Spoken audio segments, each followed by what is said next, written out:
All right, so up, it's time now. Time to stop our lunch chatter and get back to what really matters. Oh, you're back. Good, just in time. Now, we're going to, we did number 6. We're going to go ahead and do 4 and 5 also.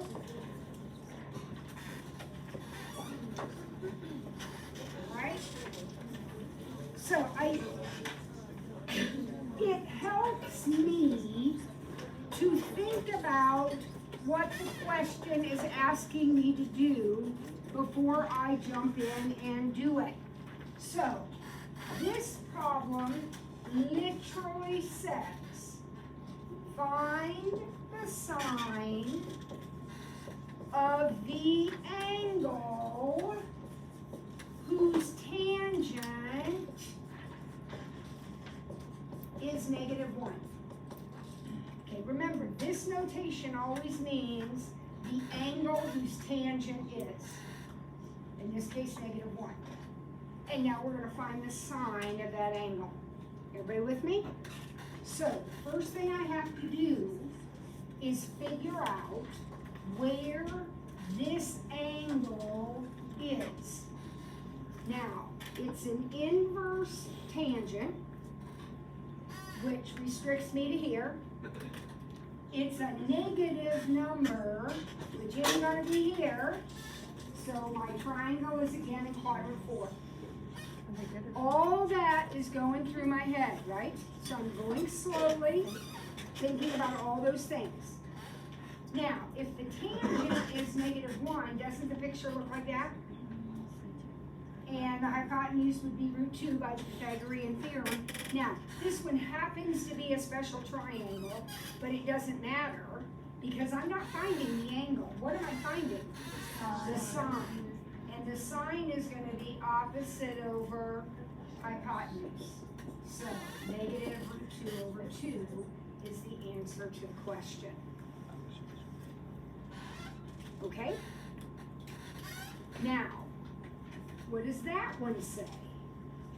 That one says, find the angle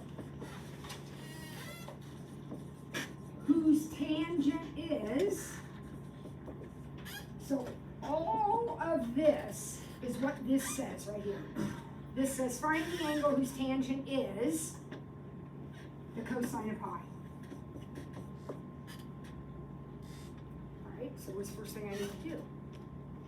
Figure out what the cosine of pi is. All right, so some of you haven't memorized, that's great. Where's pi? Pi's over here, right? Right there. That's the point -1, 0 in my unit circle. So x is -1, y is 0, r is 1, unit circle, radius 1. I need cosine. Cosine. -1/1, so -1. So cosine pi is -1. Now that is not the answer to the question. Now it says I gotta find the angle whose tangent is -1.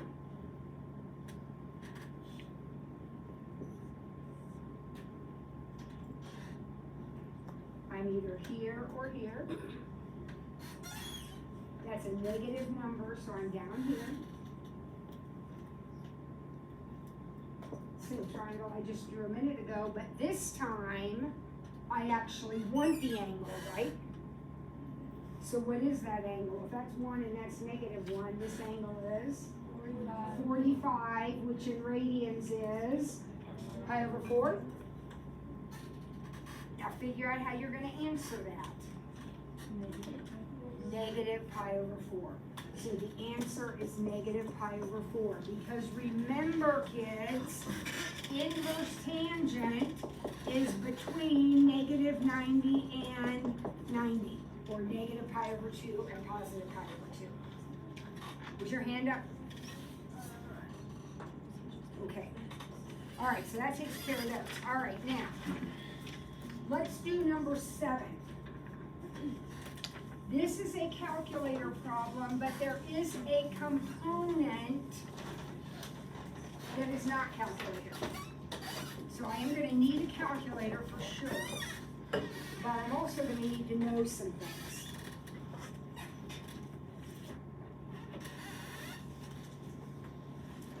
Again, I don't think very well in secant, so can I rewrite this as cosine equals -1/3? Yeah. So what's this question asking me? What am I supposed to be finding? All of the angles that have a cosine of -1/3. Now notice, does the problem contain this notation? Now, I'm gonna use that button on my calculator, but that notation is not in the problem. So I am not governed by those rules. I am finding every angle in the whole wide world that satisfies this condition. When Mr. Knoll wrote this quiz, he did not give me any parameters. He didn't say this. So this means I need them all. Every angle. Okay, where will those angles be?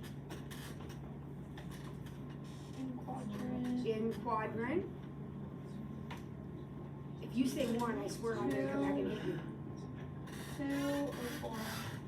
2 or 4, she said. We need to revote 2 and 3. Now, we know it's 2 and 3 because cosine is x, and x is negative in 2 and 3, right? Now, I have no idea what this angle is right here. The cosine is 1/3. That is not a special one. So I'm going to go to my calculator. He says degrees, so I'm going to make sure I'm setting degrees. I am. And I'm going to type second cosine 1/3. Notice I'm not putting the negative in because I am just trying to find this angle right here, the reference angle. So that's 70.5, I'll just say. This angle is also 70.5. And whatever triangles you draw, the reference angles are all going to be the same. Now, what are the answers to the question? 70.5 is not an answer. This is an answer. So what is that? 180 minus that, which is 109.5. And then this one, which is 180 plus, so what is that, 250.5? Now, don't get all excited because you're not done. Because this would be it if he'd given us directions. If this was the directions, we'd be done. But he didn't give me any directions. So I need all of the angles. So what? Spin around. Spin around. You could get -1s, but it's easier just to say plus or minus 360 n. Because 105 or 109.5 minus 360, Leah, will give me a negative, right?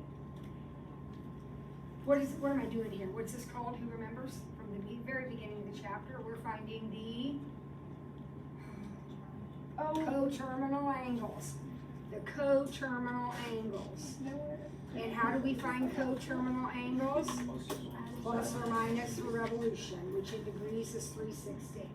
So this would be all of the angles, and I probably should include the n as a whole number.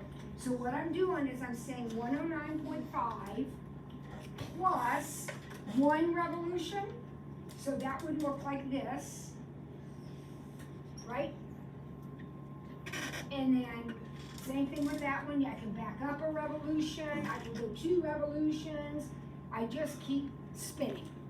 And that will give me all of the answers to the problem. If this had been a radian problem, absolutely nothing would change, except my calculator would be in radians, And instead of subtracting from, 180 minus 70.5, I would do pi minus. And then instead of adding multiples of 360, I would add multiples of 2 pi. Right? But otherwise, everything's the same. All right, number 9. This is a little bit like the museum problem, in that we're not going to get an answer, like a numerical answer, we're going to get something with x's.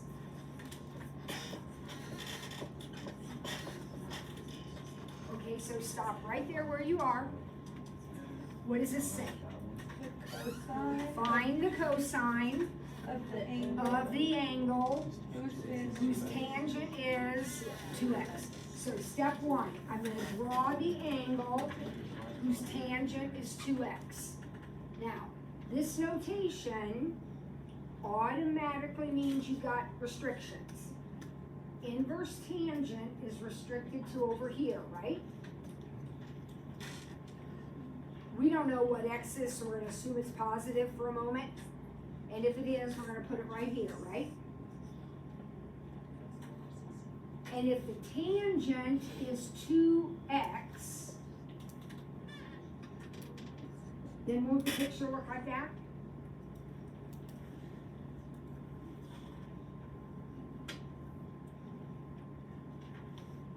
What's the hypotenuse? is 4x squared plus 1 square rooted, Pythagorean theorem. And then what's my cosine?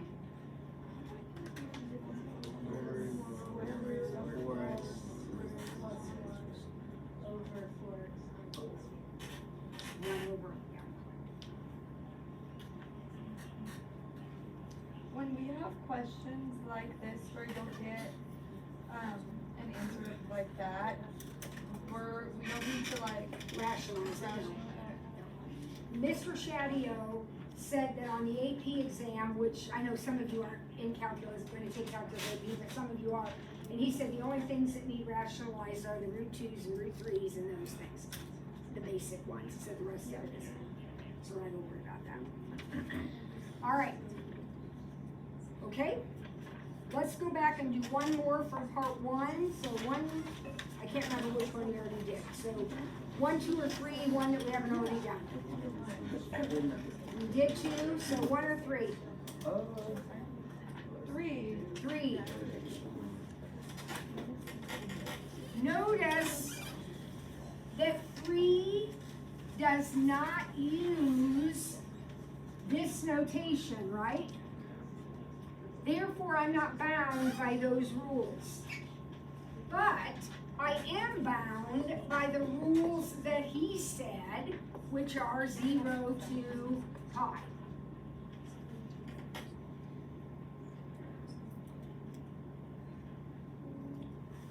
All right, so 0 to pi is here and here. Right? That's a negative number, so it's not going to be here, so it must be here. Would it be possible for a problem like this to have 2 triangles? Yes. Not this particular one, but depending what this was, you could actually draw 2 pictures, right? But this one only has one right here, cotangent, adjacent over opposite. SOHCAHTOA, reciprocal, which makes the hypotenuse 2, which makes the reference angle 30 in radians, pi over 6, which makes the answer to the question 5 pi over 6. There you go. That's all there is to it. Okay? All right, I want you to get out your review sheets now.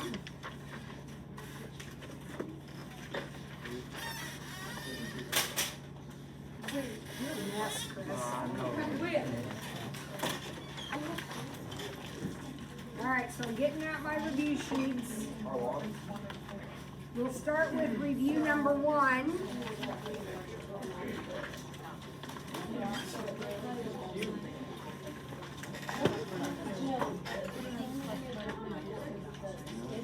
The last tomorrow.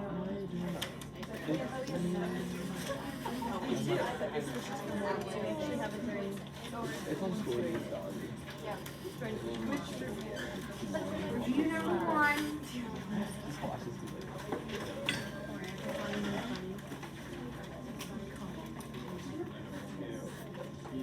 They're like a two friends. Quiz before the test. No? Alright, folks, here we go. Review number 1. Problem number 1 says do this problem twice. Do it with the calculator and without the calculator. So, you know me, I'm going to do it without the calculator first because that is actually, I think, the easiest for this mess. When secants and cosecants are involved, it's a little harder on your calculator because you don't have those buttons. All right, so let's read this. What does this say? 3 times the secant of the angle whose cosecant is 8/5. So this is an angle, right? Everybody recognizes that? Let's draw a picture of that angle. In which quadrant will that angle be drawn? 1. Anytime you have inverse notation and a positive, it's 1. So we're going to draw that in quadrant 1. Now the cosecant is 8/5. Opposite, adjacent, hypotenuse. What do I know? The cosecant is 8/5. Opposite is 5, and hypotenuse is 8. 39. Because cosecant is reciprocal of sine. Kids, you are dead in the water if you don't know that. Because even if you're using your calculator, you need to know cosecant's reciprocal of sine. Right? Gotta know it. Now, let's do the Pythagorean theorem and find this missing side. So 64 minus 25. Root 39, is my arithmetic correct? Now, depending on the quadrant you draw on your triangle, sometimes you have to put a negative in there, not us, because we're in quadrant 1, but do be aware of the negatives. All right, so I have drawn the angle whose cosecant is 8/5. Now, what is the secant of that angle? I need to know the secant of that angle. So what is it? 8 over root 39, hypotenuse over adjacent. And then I need to times that by 3. So my final answer by hand is 24 over root 39. Everybody clear on this by hand? Is it not the 3 root 39? You don't put the 3 at, oh, I guess it's 3 over 1, never mind. Yep, it's still 1. And we Alright. wouldn't need to rationalize that because it's like, You don't need to. If you did rationalize it though, you need to be careful. You don't have to do this, but if you're compulsive, you might do it. You will have some reducing to do there. So if you did rationalize it, it would be, what, 8 over 13, root 39? Okay, now let's hang on to this number. What did we say the answer was? Let's leave it like this. Okay, hang on to that, because now we're going to do it on our calculator, and then we're going to check and make sure we get the same answer both ways. Okay, so I'm doing this problem on my calculator. The problem is, I don't have any of these buttons. So the first thing I want you to think about is, the angle whose cosecant is 8/5 is the same as the angle whose sine is 5/8. Think about that for a minute. Make sure you can digest that. Does that make sense? Now I'm going to type a secant in on my calculator. I can't. How do we type a secant on our calculator, Lucy? So 3 times 1 over cosine, second sine, 5/8. So let's type that in on our calculator.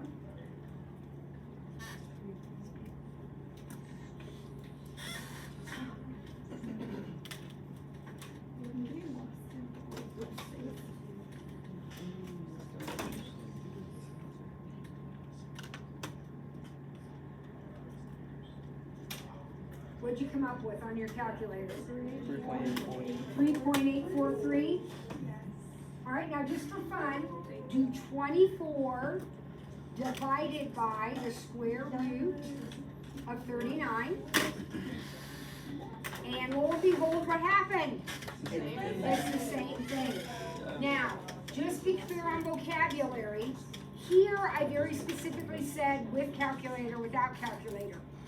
This would be considered the exact answer because there's no round off there. That's it. This would be an approximate answer. So if it says exact, that's just another way of saying do it by hand, right? Because you gotta have the radicals and all that in it, okay? Even though that this wouldn't be like quicker or as easy to type in, instead of doing like the angle of sine is 5/8, did you type in like the cosecant -1 as like 1 over second sine? You can't? Because this is not a cosecant. This is an angle. And you can't do 1 over an angle. You do 1 over a sine. So no, the only way to type this in your calculator is to turn it into an English sign. Okay. You can't do 1 over. You do 1 over when you're dealing with a trig function. This is a secant, is not an angle. So I can do 1 over with that one. This is an angle. The angle whose cosecant is this, is the same as the angle whose sine Okay, is this. got it. All right. I do not have it. Okay, now, I don't know if you looked at worksheet 1 there, review sheet 1, but it is pretty intense. Between now and tomorrow, you have got, I'm not telling you have to do the whole thing.